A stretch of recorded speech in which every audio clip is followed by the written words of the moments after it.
The garden became an entity apart from us.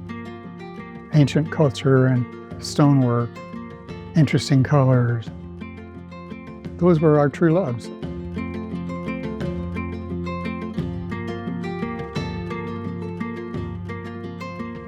I'm David Lewis. I'm George Lewis.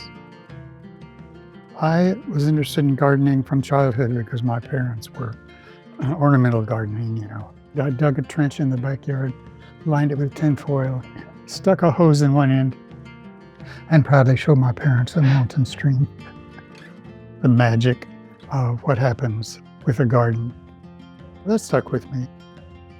When I was a 13-year-old, my father took a self-imposed sabbatical and moved the family to the island of Crete. It changed my life. I became fascinated by archaeology. I became fascinated by the Greek way of life, the light, the color. That to me is the foundation of so much of my work. And I think that's what people found when they came to our garden. We created, I think, mystery, discovery, and surprise.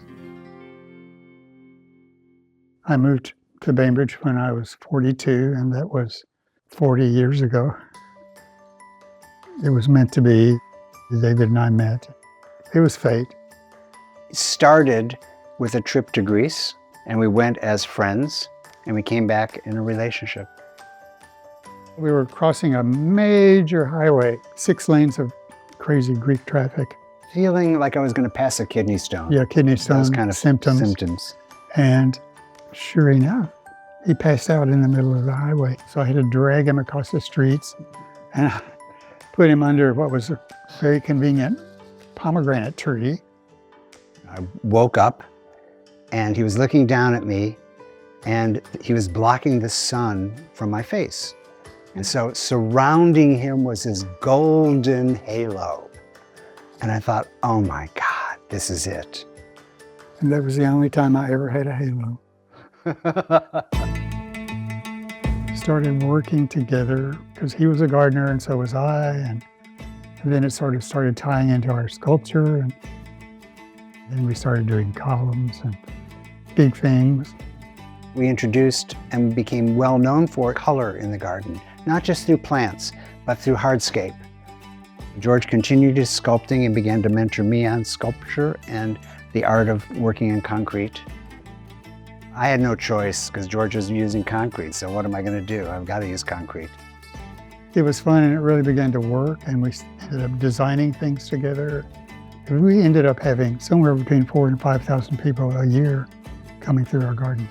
It was a rare balance because George was the creative muse and I had the sense of how to make it work, how to pay the bills, what we needed to do to actually have a business.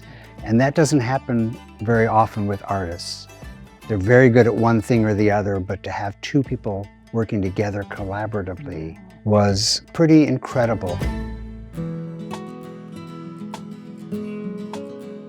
Well, I was surprised and shocked when the museum wanted to do a retrospective on our work. At first, my reaction was, oh my God, how are we going to do that?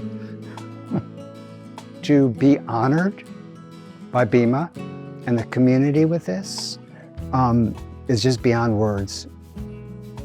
Every time I hear the words deeply rooted, I start crying. It is so symbolic of the work we've done and who we are in our relationship with both ourselves and the community.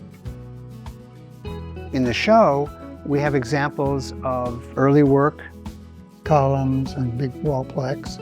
gunner leaves. We didn't have a client list. We never have. I had no idea who was out there and who has our work. So we had to do a little bit of hunting. When people look at our work, I hope that they feel a certain joy, enjoyment, really. I hope they come away with two things. One is the craft itself being concrete. To this day, I have not seen any artist come forward who works in the medium of concrete like we did. But I hope that at least one or two pieces will make them pause and stand in front of it and even just think, that's beautiful. That would mean a lot to me. It is rare that two artists, A, can work collaboratively, and two, make a living, and a good living, out of what they're doing. It is our life. It is the product of our life together. We have pieces all over the island. Everything that we can do, George and I can do, starts a community. Kind of like a stone you drop in a puddle and the rings go out. You don't quite know how far they'll go out, but one has to believe that if we start here, the world would be a better place. We were really, really blessed. We really were. Still feel so. Yeah, we still feel blessed.